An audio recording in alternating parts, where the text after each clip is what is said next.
Saudara, pemerintah Iran menolak segala bentuk pembicaraan dengan Amerika Serikat selama Washington terus mengancam dengan tindakan militer. Lewat media sosialnya, Menteri Luar Negeri Iran, Seyed Abbas Araghchi, menyatakan tidak mungkin akan ada negosiasi dalam suasana ancaman. Menurutnya, jika Amerika Serikat ingin negosiasi, mereka harus meninggalkan ancaman, tuntutan, dan isu-isu yang tidak relevan. Dalam unggahan di media sosialnya, Araghchi juga menegaskan pasukan Iran siap untuk menanggapi setiap bentuk agresi dari pihak luar.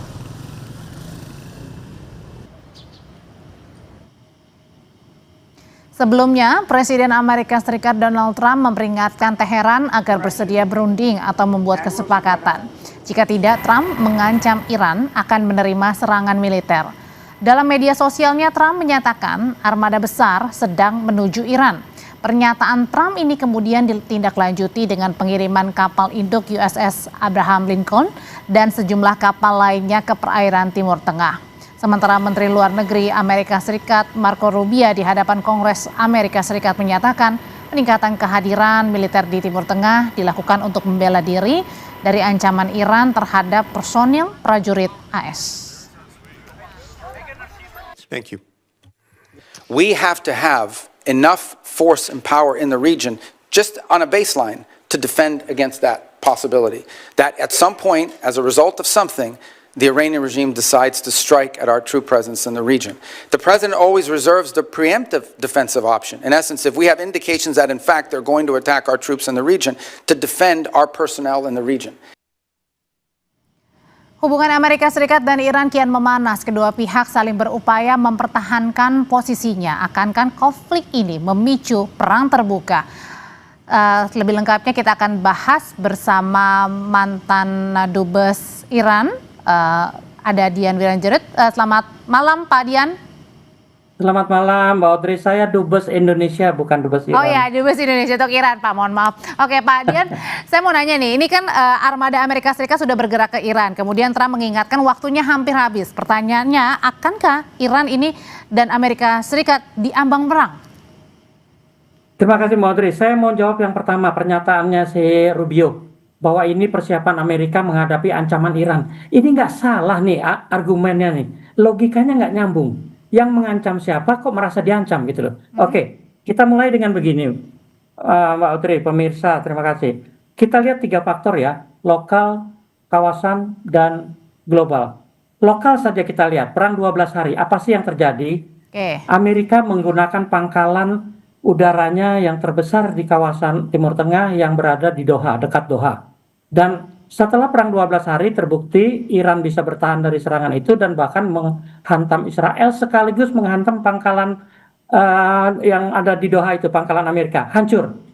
Nah, kalau sekarang ada kapal induk yang merupakan pangkalan berjalan datang ke kawasan, apa berarti itu langsung bisa dibikin dugaan akan terjadi perang? Itu hanya menggantikan pangkalan yang sudah hancur. Itu hanya menggantikan posisi pangkalan angkatan laut di Bahrain yang mungkin dianggap kurang kuat. Tapi tidak semata-mata dalam persiapan perang. Kalau kata-katanya dikatakan ancaman sebagai ancaman perang, buat saya itu kayaknya omong kosong ya.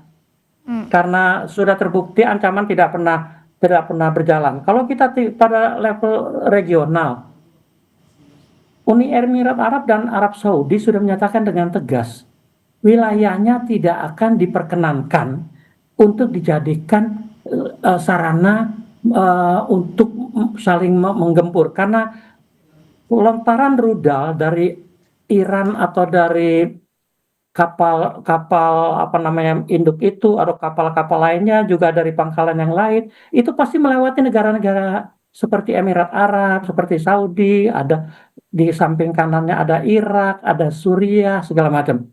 Mereka sudah menyatakan tidak ingin dijadikan sarana untuk menjadi jalur untuk menyerang Iran. Artinya apa sih? Kalau itu dilakukan, Amerika jelas akan menghadapi tantangan dari kawannya sendiri.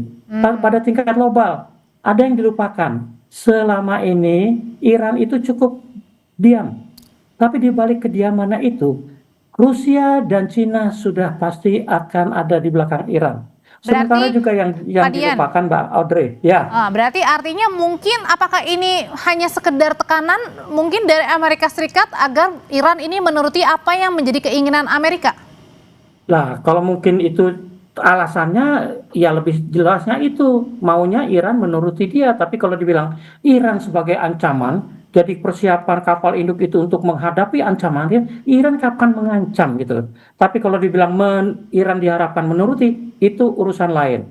Di negara manapun selalu Amerika menerapkan sebagai negara paling dikdaya di dunia, sehingga maunya semua negara menuruti keinginannya. Sebenarnya bukan keinginan Amerika ya, keinginan seorang yang namanya Trump. Oke, sebenarnya Trump ini menginginkan apa dari Iran kalau gitu, Pak Dian? Kalau lihat peta global dunianya ya, saya di beberapa forum juga saya katakan begini, kita boleh bilang kita punya energi alternatif, energi baru, energi hijau, apapun energi terbarukan. Buat saya sampai 50 tahun ke depan yang namanya energi fosil, energi minyak dan gas itu masih akan menjadi andalan yang menggerakkan ekonomi, perindustrian, dan perdagangan dunia. Nah, di Amerika Selatan sudah berhasil karena yang punya cadangan besar yang nomor 1, 2, 3 di dunia itu negara seperti Venezuela. Yang jelas nggak ada bandingannya dengan Amerika, dengan sekali serang satu flotila kapal ke sana selesai, Maduronya bisa diculik. Di Iran situasinya lain, Mbak Audrey. Tidak akan mudah sebuah flotila datang menyerang, apalagi yang dilupakan juga oleh teman-teman pemirsa mungkin adalah bahwa setelah perang 12 hari dikira Iran diam-diam saja. Mbak Audrey, kalau 12 hari itu saja Iran sudah bisa membuktikan bisa menjangkau Israel dan pangkalan Amerika. Dari perang 12 hari bulan Juni itu sampai sekarang, berbagai pertembangan dan berbagai strategi yang sudah disiapkan Iran mengantisipasi apapun yang datang, termasuk flotila yang dari Pasifik dipimpin Abraham Lincoln. Oke, tadi kalau analisanya Pak Dian mengatakan tidak mungkin nampaknya kalau Iran dan Amerika ini akan saling perang. Nah, tapi juga ada pakar yang menyebutkan pola Amerika Serikat ini apa yang dilakukan Amerika ke Iran ini nampaknya pola-polanya ini sama seperti saat menangkap Presiden Venezuela kemarin Maduro gitu. Apakah hal ini jangan-jangan juga mengikuti jejak yang kemarin di Venezuela kini di Iran? Terima kasih Mbak Audrey. Yang pasti Iran tidak sama dan jauh lebih punya kemampuan yang bisa mengimbangi negara seperti Amerika. Kalaupun tidak apple to apple, Iran pasti memberikan yang perlawanan yang luar biasa. Konsekuensinya bagi kawasan. Dengan situasi yang saya gambarkan tadi, negara-negara kawasan pasti tidak akan selamat dari dampak perangnya. Baik kerusakan, bahkan juga mungkin kehancuran. Yang pasti tidak dikehendaki oleh negara-negara Teluk. Karena mereka sudah bisa mencapai kemajuan, sudah modern, sudah menikmati kesejahteraan akibat minyaknya, dalam sekejap bisa hancur akibat Amerika gegabah memulai perang dengan Iran. Oke, kalau gitu terakhir berarti kalau misalnya tadi nampaknya tidak mungkin kalau tadi perang antara Iran dan juga Amerika, dan kalaupun Roma-Romanya ini nampaknya ada yang bilang sama dengan Venezuela, nampaknya juga tadi Pak Dian bilang tidak mungkin. Bagaimana caranya kemudian agar tensi-tensi ketegangan antara Iran dan Amerika Serikat ini bisa turun, Pak Dian? Mbak, saya tambah sedikit dulu ya. Negara-negara Arab Teluk itu juga tidak berbuat apapun. Bayangkan kalau sebuah misail nyasar atau ditembakkan ke Burj Khalifa yang paling tinggi di dunia. Dampaknya luar biasa. Dubai dan negara-negara Teluk pasti kosong ditinggalkan investor. Apakah Amerika mau itu? Karena mereka adalah investor terbesar. Nah, kalau sekarang ditanya apa solusi mencegah perang, juga ini sering dilupakan. Pada akhirnya adalah peran diplomasi. Tidak banyak yang tahu bahwa yang namanya Saudi dan Israel misalnya secara bersama-sama itu adalah mitra strategisnya Amerika. Mereka sedang gencar tuh diplomasi dengan Trump.